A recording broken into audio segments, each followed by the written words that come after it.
sama Kibo ya, karena merupakan hero power juga. Jadi ya Chow untuk mendinai bagaimana gerakan daripada Dairoth. Dan juga tentunya untuk re-engage juga ketika Divine Judgment lagi on. Tentu nanti Chow-nya akan merespon untuk menutup bagaimana follow up yang cepat dari Kaja combo. Ini Kaja combo ya menurut aku.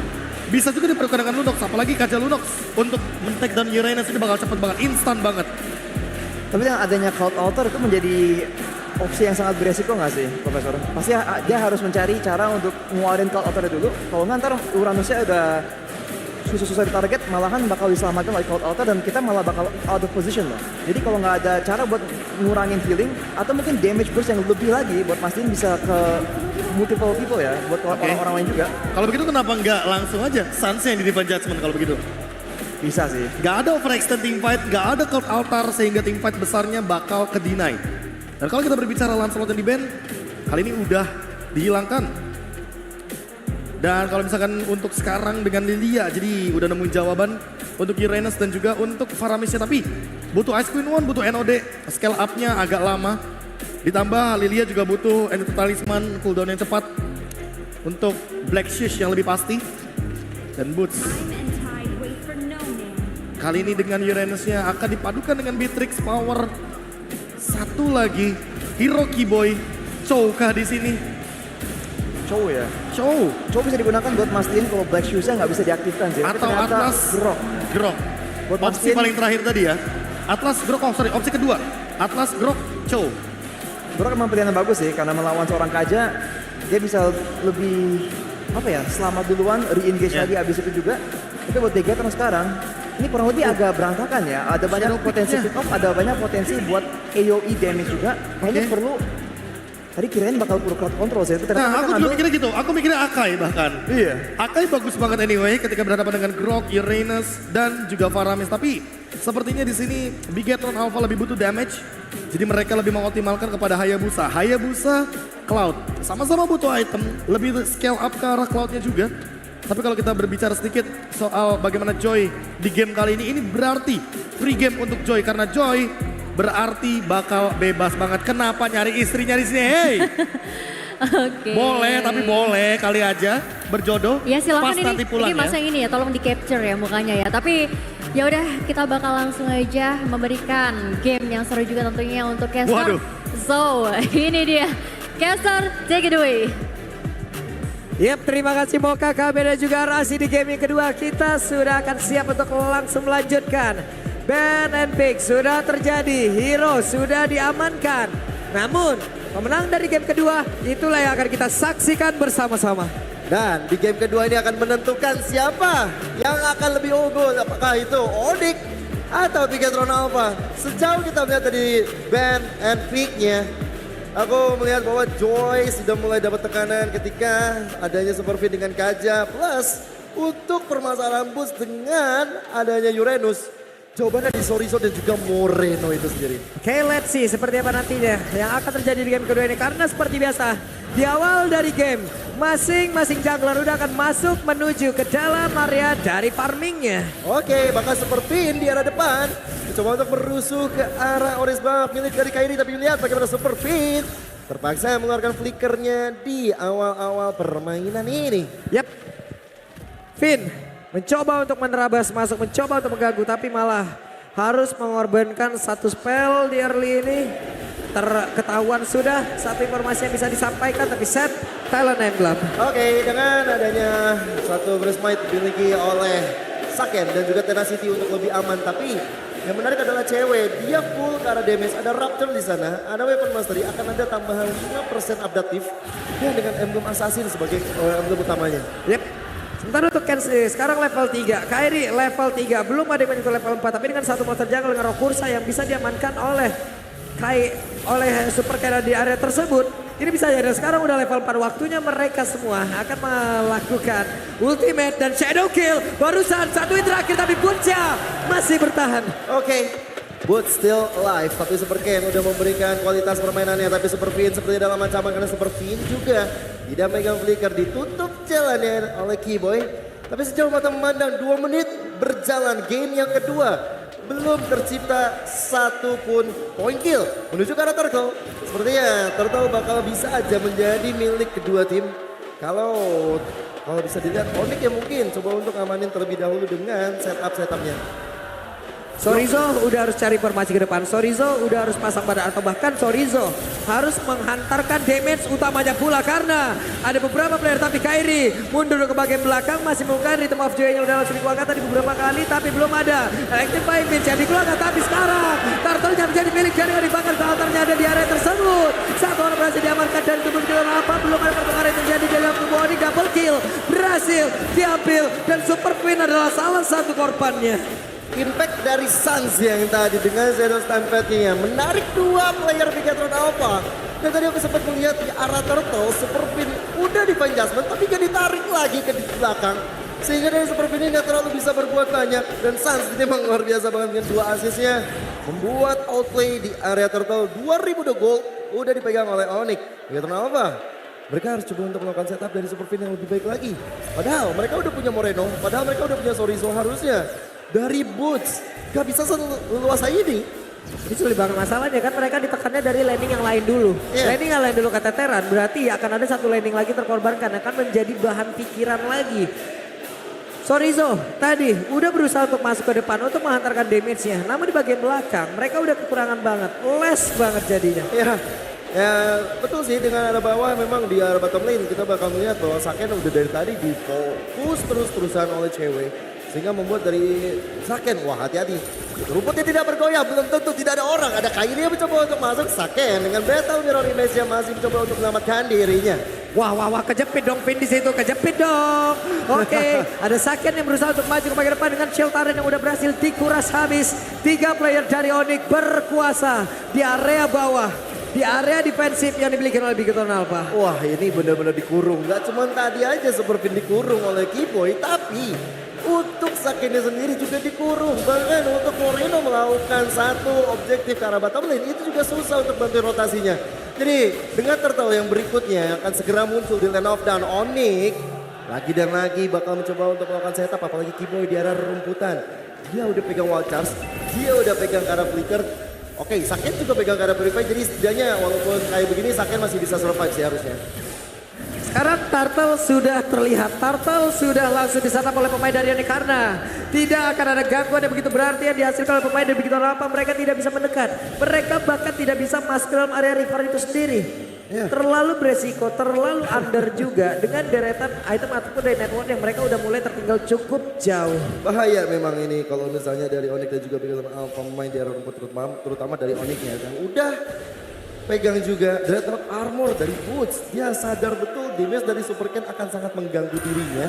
Jadi Dreadnought Armor akan menjadi item pertama. Tapi yang menarik adalah bagaimana cewek dengan Blade of Despair beri tandanya dia udah tajir melintir. Perbedaan 800 gold terhadap Saken membuat dari Saken yang belum dapat apa-apa. Wah, 1, 2, 3, 4 hero ada di bagian bawah. Entah mereka nantinya mau melakukan sebuah team fight atau mereka hanya ingin mendapatkan satu altar turret ini saja. Lihat, setelah dapat satu altar turret semuanya pencar lagi Pak. Ya, sebuah permainan makro yang sangat baik. Mereka cari lagi apa yang mereka bisa lakukan. Mereka bisa cari lagi apa yang mereka bisa push. Dan mereka berbondong-bondong menuju ke arah mid lane. Dan yang mulai kelihatan di area map harusnya itu adalah Sorizo. Lihat pergerakan dari Boots dan juga Kairi. Mereka bakal coba untuk mengharas ke arah Sorizo-nya. Untung sekarang Sorizo-nya cukup peka sehingga 4 member dari Bigatron Alpha langsung konsil mencoba untuk mendapatkan Boots seorang. Ya, pada orang di by judgment mereka langsung mengeroyok aja pergerakan dari Boots tapi pun masih berusaha untuk kabur. Hanya saja dengan damage sebanyak itu yang masuk ke dalam tubuh dari Boots, Boots pun tidak kuat. Sehebat-hebatnya Pak main 1-1 kalau dikeroyok 4 juga pasti tumbang. 2 juga udah kelar gua Pak, gak usah 4 Pak. Tapi Super Ken 2 jam ditabrak oleh Kairi. Waduh. Jungler ketemu jungler 1v1 situation dan Super Ken harus menerima kekalahan dari Kairi yang udah beda level 2 bahkan. Ini bukan hal yang baik untuk Super Ken. Lihat sekarang purple buff-nya coba untuk diharas, coba untuk diambil, coba untuk dirampok oleh Kairi dan didapatkan. Yap, purple buff sekarang menjadi milik dari Onyx. Akan semakin sulit lagi pergerakan yang dimiliki oleh Hayabusa. Untungnya orange buff hadir. Cuman efek dominonya sekarang Turtle ada. Apakah mereka akan langsung mencoba untuk bisa menabrakkan lagi karena Turtle ini mereka mengambil resiko tersebut? Karena kalau tidak kemungkinan besar leveling akan semakin jauh lagi. Masalahnya Pak, kalau misalnya Super Ken gak dikasih purple buff, energi akan cepat habis. Kayak kita sebagai manusia, tidak minum Monster Energy. Wah, Habis Pak stamina-nya Pak. Gampang lemes Pak. keren banget kamu tapi defense Jasper. Bahkan ada counter dan langsung dibakar juga di area tersebut. Guna bisa menyelamatkan tapi Saka dan berhasil langsung dihilangkan begitu saja. Sorry mencoba untuk kabur ke bagian belakang tapi untuk kali ini Sorry langsung melejap. Keyboardnya ditukarkan. Namun Shadow King tadi damage masih cukup terbagi. Kemampuan Super Cat tidak bisa mendapatkan apapun. Super Cat pun menghilang. Dengan Shadow King yang sudah dikeluarkan. Tidak ada pertukaran begitu berarti. Keyboy memang lejap. Tapi satu tertarik di bagian tengah juga ikut di bawah. Menuju ke arah turtle juga menjadi perfect turtle untuk Onyx. Dan ini dia untuk replaynya bagaimana sebenarnya Cold Altar yang dibuka oleh Sun sangat-sangat tepat. Dan juga Super Cat memang melakukan satu serangan dengan Shadow Kill tapi damage yang terbagi tadi yang disebut 40 ya akhirnya gak berimpact banyak terhadap teman-teman Onyx. Nibiru Passion dari cewek juga menzoning out anak-anak dari Bigetron Alpha. Wah makin sulit lagi, makin kecil lagi area pertahanan yang dimiliki oleh Bigetron Alpha. Game pertama mereka diperlakukan seperti ini juga. Di game yang kedua kayak begini lagi Pak. Iya, memang harus cepat-cepat reset sebenarnya dari Bigetron Alpha karena Onyx jujur permainannya berbeda lagi. Mereka mencoba dengan adanya Grok makin merusak skema yang dibangun apalagi dengan adanya Sorry dan Moreno yang bakal coba untuk fokus ke arah boots-nya. Plus dengan adanya Sans, ini yang perlu kita waspadai. 4 poin assist yang udah dia kantongi. Momentum El Momento dengan adanya Cloud Altar sangat-sangat memperpanjang nyawa atau umur dari tim fight Onyx itu sendiri. Sementara untuk Lilia ini masih sulit untuk bisa mengantarkan damage-nya loh. Oke lah, Yep. ada satu monster-monster yang bisa dia keluarkan. Tapi apalah daya di saat Cloud Altar nongol. Kelar semuanya Pak sekarang. Shadow Kill, tapi sakit. What? Sakit di tempat yang berbeda ada 2 orang di bagian bawah yang rembuk pula. Tidak terspot tapi 2 orang di area bottom lane mencoba untuk mendobrak masuk pertahanan. Tapi mereka yang hilang. Tanpa harus Sans mengeluarkan Cloud Altar bahkan. Kairi udah sendirian aja. Dengan Electrifying Beast-nya dikeluarkan 2 player Bigetron Alpha tidak terselamatkan. Dan sekarang mereka semakin agresif menuju ke arah mid lane. Inner turretnya dirontokkan. Praktis tersisa hanya base turretnya mid lane. Menuju ke arah lord pertama Onyx. Wah, Bisa dibilang dominasi. ini dominasi penuh dimiliki oleh Onyx. Reda Rapati. Konek masuk ke dalam tubuh dari Moreno. Oke, ini Moreno. Benar-benar harus gimana caranya menahan Black Zeus ya. Bahkan tadi Black Zeus udah digunakan. Dia harus benar-benar cari position. Dia nggak bisa seperti ini. Bahkan dari Lord yang pertama sekarang, cewek. Yang tadi kok kita sedikit bahas dari emblemnya cewek. Quantum udah dipegang sama dia. Tadi ada Rapture juga. Dan dengan emblem Assassin sebagai emblem dasarnya. Dia gak pedulikan soal gak defensifnya. Tapi damage yang dihasilkan, posisi yang ingin dia punya. Menjadi jawaban dan lihat berapa poinnya. 1 poin kill tapi impact di kehadirannya sangat-sangat ngeganggu banget. Lihat macro play yang dimiliki oleh Bigetron Alpha yang dilakukan tadi sebelumnya untuk melawan AP Brand. Ini benar-benar ditabrakin lagi sama Onyx. Iya. Benar-benar ditabrakin lagi. Kita tahu mungkin kemungkinan besar lo akan masuk ke lewat bawah. Lo akan mencoba untuk mendobrak masuk ke arah inner turret. Tapi dihadang. Mereka punya atribut yang jauh lebih tinggi. Mereka punya leveling yang jauh lebih tinggi. Why not gitu loh. Untuk langsung menghadang ataupun membegal apapun yang dilakukan untuk main Onyx tadi dari bottom lane. Kena 2 makin hancur lagi skema yang ada di belakang. Iya. Tapi aku melihat sekarang dengan anak-anak Bigetron harus coba gimana caranya super fit dengan dia udah pegang flicker dan juga udah ada dengan satu defense adjustment yang bisa ditarik yang target mau operasinya Kairi kan dia udah pegang 5 poin kill.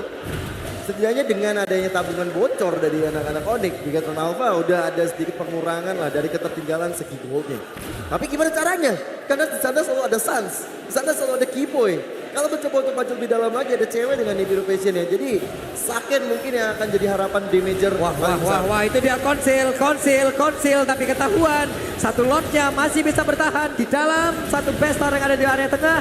Super Cat mencoba untuk menghilangkan wave di bagian atas, tapi di tengah mereka masih bisa mempertahankan pace-nya tanpa ada yang tumbang. Oke, karena dari lordnya juga masih lord yang biasa aja. Jadi dari Bigetron Alpha masih bisa untuk lebih bertahan untuk gempuran yang dibuat oleh Onyx. Tapi kayaknya nggak sampai di sana karena minionnya sudah berjalan di arah mid lane. Tapi teman-teman dari Onyx bakal coba untuk mengarah. Tapi lihat Bots masih selamat dari gempuran yang dibuat oleh Bigetron Alpha. Ya, tapi di tempat yang berbeda dari satu spot yang emang mungkin tidak diduga-duga oleh beberapa player yang ada di dalam Lenodon ini. Telah berdiri 1 orang dan bertemulah sudah ring of order yang tadi dikeluarkan. Oke, itu kalau misalnya tadi Kairi yang lewat ya. mungkin bakal beda cerita bahkan Beda. tiga player dari Bigatron Alpha ada yang ngikutin. Cuman tadi kan kalau damage maju itu Wildcats. tapi Wildcats flicker. Super Catnya berhasil langsung dihilangkan, tapi itu sekarang ada lagi satu bester yang harus mereka hancurkan, namun tidak ada Web Minion masih berdiri kokoh, namun tidak untuk waktu yang lama karena sekarang best turretnya hilang. Wow, Kiboy. Dia tahu target operasi dari Bigatron Alpha Flicker Wildcats perhitungan. Dia sangat-sangat amazing. Dan bagaimana Immortal udah di tangan Kiboy juga. Makanya dia gak ada takut-takutnya untuk maju karena depan dia percaya dengan teman-teman metalnya. Bots! Langsung di take down oleh anak-anak Bigatron Alpha. Yap, satu orang tadi dari Bigatron udah berhasil bersama-sama rekan-rekan yang mendapatkan satu player lagi dari Onyx, tapi mendadak Moredo lejap di area tersebut. Waduh, dari Bigatron Alpha sudah kehilangan satu high ground defense-nya. Dan tinggal sedikit lagi, maka dicoba untuk dicil oleh cewek. Oke. Best turretnya hanya mendapatkan oleh Onyx berkat satu tembakan basic attack cewek. Udah cukup itu semua. Dan Onyx, mereka bakal coba untuk nge-zoning area Lord berikutnya. Fleeting time udah di tangan dari Super Fin. Sebenarnya itu akan sangat membantu sekali untuk masalah cooldown dari Divine Judgment. Tapi even mereka udah punya cooldown reduction, ini Sansnya loh yang udah bahaya, udah punya Winter juga bahkan. Lightning Transcend dan Enchanted Talisman Batik cooldownnya bakal semakin lebih cepat juga. Ini udah enak banget ya. Bahkan dari Bitrixnya sendiri itu unggul 3.200. Satu item Pak unggulnya Pak. Iya. Yap, mereka mencoba untuk melakukan sebuah pergerakan. Kiboy yang mulai maju ke bagian depan. Ada beberapa player yang belum bisa pulang. Ada beberapa player di dalam rebutan. Akankah kali ini mereka berhasil untuk mendapatkan beberapa player tersebut? Kanda masih selamat. Mereka yang mau pulang, kita yang deg-degan. Mereka yang mau pulang, kita yang jantungan. Betul. Ini benar-benar min satu tadi tuh, min dua, soalnya dua yang mau cabut. Coba kalau dua-duanya gagal tadi apa nggak dialihin dari atas? Iya. Dan ini menuju bagaimana best turret akan disentuh oleh teman-teman Onyx. Bigatron Alpha punya chance untuk mendefense area suci mereka. Yap, sementara Sansya, coba lihat Sansya harus mundur kembali. Super Cat masih berhasil untuk menghilangkan dan juga dengan bantuan rekan-rekannya satu Lord tersebut. Mereka semuanya berfokus kepada Web Mina juga beberapa player yang dimiliki oleh Onyx. Dan untuk sekarang masih ada satu flicker lagi di dalam tubuh dari Kiboy dan Wildcats beserta dengan flicker itu bisa dilakukan bersama-sama. Oke, dan kali ini Soriso berada di garis depan untuk memberikan pure damage-nya, tapi belum ada Abyssal Strike yang bakal dia keluarkan. Oh my God! Saken harus pulang, tapi Butch mulai maju. Kiboy! Wildcats tadi langsung maju ke bagian depan dan juga udah ada Blazing Blade dari belakang begitu saja. Tapi Superman masih mencari aja siapa target yang akan dia keluarkan, tapi Sans masih berhasil untuk memberikan backup kepada rekan-rekannya. Saken dan juga beberapa rekannya lagi. Tadi untuk Superman-nya mulai maju, pengen curikan Bad Shadow lagi ke bagian belakang, gak bisa melakukan banyak hal. Damage dari cewek Rainer Apatinya. Kayak ngeliat Lisa Blackpink, Pak. Buset, kenapa tuh? Cantik banget damage-nya, Pak. Tapi ya, sekarang dengan damage leaderboard yang Moreo ternyata dari yang terdepan. Wah. Again and again akankah ada sebuah pertempuran yang akan terjadi, tapi Sorizo pun yang harusnya bisa memberikan damage yang optimal, tapi Sorizo di depan rekan-rekan dari player Bigatron Alpha dihilangkan. Emang cukup sulit ya ketika sebenarnya antara Sorizo dan juga Bus harus head to head antara satu Dairot dan juga dengan Uranus. Karena ketika tim fight besar seperti ini, Sorizo juga bisa terlalu buat banyak, tapi ada flicker. Yap, dan Blacksus sudah dikeluarkan pula. Kairi mencoba untuk bisa mendapatkan lagi karena Moreno, tapi Moreno yang masih sempat untuk masuk ke dalam satu base utama Super Cat. What? Wow, cewek. DBC sudah sangat membangkitkan. Lihat bagaimana Kairi maju ke depan. Ada Altar yang dibuka. Yap. Itu dia Altar yang dibuka begitu saja. Untuk Pin dia pulang untuk menghilang. Saken mencoba untuk bisa menghilangkan satu web dari bagian belakang. Tapi sekarang bagian depan. Dan base-nya di game yang kedua. Again menjadi milik dari Onyx. Game yang sangat-sangat